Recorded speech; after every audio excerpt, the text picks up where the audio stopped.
Maintenant ça, monsieur le directeur.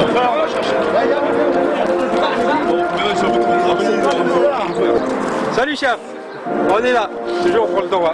L'info. Je suis le délégué syndical donc Force ouvrière, syndicat majoritaire donc à UPS La Courneuve lors des dernières élections du octobre 2010. Apparemment ça fait mal à l'entreprise que Info elle brille, mais on restera toujours debout. Donc je suis le troisième personne qui est passée aujourd'hui en entretien. J'ai pu assister le premier collègue qui est passé à 8h15, le deuxième qui est passé vers 9h30. Mon entretien, donc ça a été avancé un petit peu, donc on aimerait bien qu'on finisse avec cette procédure. Donc ce matin, j'ai été convoqué à un entretien, un licenciement préalable, donc par la direction, par la DRH, le directeur régional lui-même. Ça a été des reproches au niveau faute lourde, blocage des camions, donc choses qui ne sont pas possibles en fait. Parce qu'on n'a rien, c'est pas considéré comme faute lourde. En plus, on nous reproche des faits de grève. Donc les faits de grève, déjà, c'est un droit.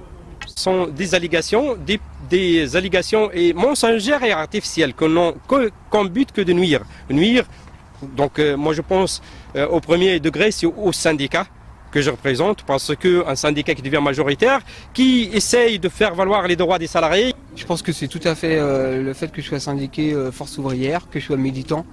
Je pense que c'est plus gênant que... Parce que sur mes états de service, au niveau du travail, ils n'ont rien à me reprocher. On était 4 sur environ 80% des grévistes, que 4 personnes. Et 4 syndiqués FO. Le fait que vous ayez été convoqué, c'est suite à un mouvement de grève qui portait sur quoi?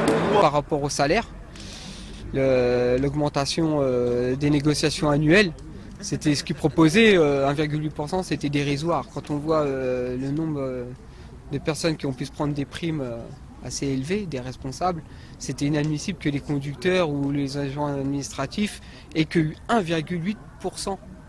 C'était pas possible. Pour eux, ils estiment que 95% des salariés ne méritent pas d'être augmentés chaque année.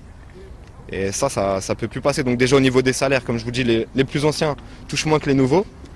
Ils pourraient refaire des remises à niveau, ils ne le font pas. Ils pourraient faire des entretiens d'évaluation, ils ne le font pas. Donc en fait, je pense qu'au bout d'un moment, on est dans nos droits de réclamer un peu tout ça. Donc vous avez obtenu quoi alors suite à ce mouvement de grève? Alors, on a obtenu 73 € bruts pour ceux qui touchent moins de 2000 €, 4% pour ceux qui touchent plus de 2000 €, avec 700 € de prime. Quelles sont les conditions de travail à UPS que vous contestez? Déjà, le chargement des camions.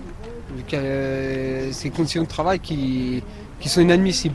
Ils chargent les conducteurs, c'est pas humain. Ils ont 80 stops, 80 clients. Et pour eux, c'est... La pression tous les jours. Exactement, ouais, ils ont une pression tous les jours. Pas jamais à l'heure. Voilà, ils sont toujours en retard. Qu'est-ce qu'il y a les camions qui tombent constamment en panne sur Paris. Parce que c'est donc suite à des mauvais entretiens des véhicules. Il y a les modifications de contrat de travail. Voilà, les modifications de contrat de travail.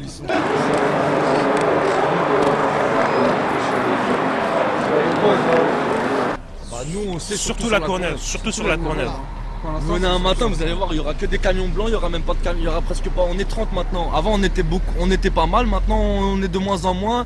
Il y avait le 5e, le 6e chez UPS. Maintenant, ils les ont enlevés pour mettre des sous-traitants. Il y a que la plupart des arrondissements, de plus en plus, maintenant, ils les donnent pour les donner aux sous-traitants. Soi-disant, ils font de meilleures statistiques, productivité.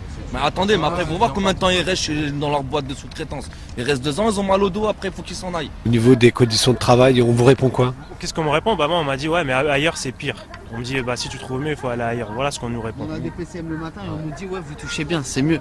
Chez l'UPS, vous touchez bien, vous avez un bon salaire. Ne vous plaignez pas, vous avez un bon salaire, salaire. regardez chez les autres comment ça se passe. Grâce aux primes. Voilà. Mais sinon, notre salaire net sur lequel on cotise pour la retraite, il est de 1200 €. Qu'ils arrêtent de croire qu'on a un des gros salaires. Donc finalement, on a fait un travail au niveau des salariés. On leur a expliqué que pendant 4 ans, rien n'a évolué et au jour d'aujourd'hui, on vous propose un changement. Et ils nous ont fait confiance et au jour d'aujourd'hui, ils sont tous faux. Et je peux dire, encore une fois, je vais dire, comme a dit mon camarade, merci Ramzi, de nous avoir montré cette voie-là. Au jour d'aujourd'hui, on peut dire que, ça commence à bouger à la Courneuve.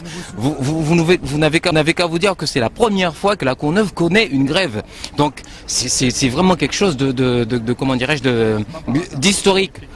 Ça ne s'est pas fait comme ça. C'est un ras-le-bol de tous les salariés. Ils ont, comment dirais-je, leurs droits ont été bafoués pendant des années et au jour d'aujourd'hui, on n'en veut plus. On veut, comment dirais-je, on n'est pas venu, comment dirais-je, pour ramener la révolution, mais on veut simplement, comment dirais-je, que chaque salarié soit respecté comme un salarié doit être respecté et travailler dans de bonnes conditions. Il est hors de question qu'on sert de mule à UPS. L'épreuve, et on attend donc le feu vert de UPS. Soit reprise de tous les salariés sanctionnés avec maintien de salaire, aucune sanction, et ouverture d'un dialogue constructif, social, sans dénigrement vis-à-vis du syndicat, parce que le syndicat c'est le porte-parole des salariés. Il faut respecter le syndicat, il faut respecter les porte-paroles des salariés qui sont les élus. Monsieur le directeur Kim, faut des palettes, monsieur le directeur.